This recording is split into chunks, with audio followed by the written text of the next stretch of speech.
আমন্ত্রণ জানায় কুষ্টিয়া বার্তার সন্ধ্যার খবরে, আমি মাসুদ রানা।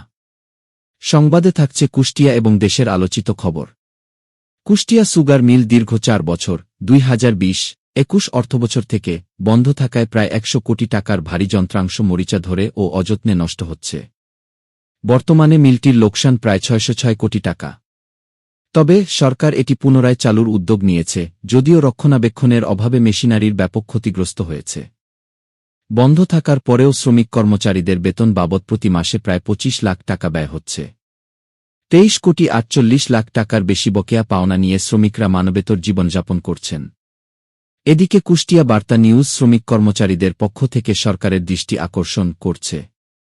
২০২৬ সালের মে মাসের তথ্যানুযায়ী বাংলাদেশে হামের প্রাদুর্ভাব অত্যন্ত উদ্বেগজনক পর্যায়ে পৌঁছেছে। ১৫ মার্চ থেকে শুরু হওয়া এই প্রাদুর্ভাবে মে মাসের শুরু পর্যন্ত ৪০০-এর বেশি মানুষ হাম ও হামের উপসর্গ নিয়ে মৃত্যুবরণ করেছেন, যার সিংহভাগই শিশু। অভিভাবকদের নিজ নিজ এলাকার স্বাস্থ্যকেন্দ্র বা টিকাদান কেন্দ্র থেকে শিশুদের হামের টিকা নিশ্চিত করার জন্য স্বাস্থ্য বিভাগ থেকে বিশেষ অনুরোধ জানানো হচ্ছে। এছাড়া জ্বরের সাথে চামড়ায় ফুসকুড়ি দেখা দিলে দ্রুত চিকিৎসকের পরামর্শ নিতে হবে। ২০ মে ২০২৬ রাজারবাগ পুলিশ লাইনস মিলনায়তনে পুলিশ সপ্তাহের কল্যাণ প্যারেডে সশস্ত্র বাহিনী ও বিচার বিভাগের আদলে পুলিশের জন্য স্বতন্ত্র বেতন কাঠামো পেস্কেল চালুর দাবি জানিয়েছেন বাহিনীর সদস্যরা।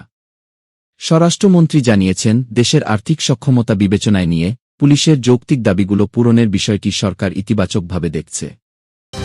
এই ছিল আজকের সর্বশেষ খবর। পরবর্তী সংবাদের জন্য কুষ্টিয়া বার্তা নিউজের সাথে যুক্ত থাকুন।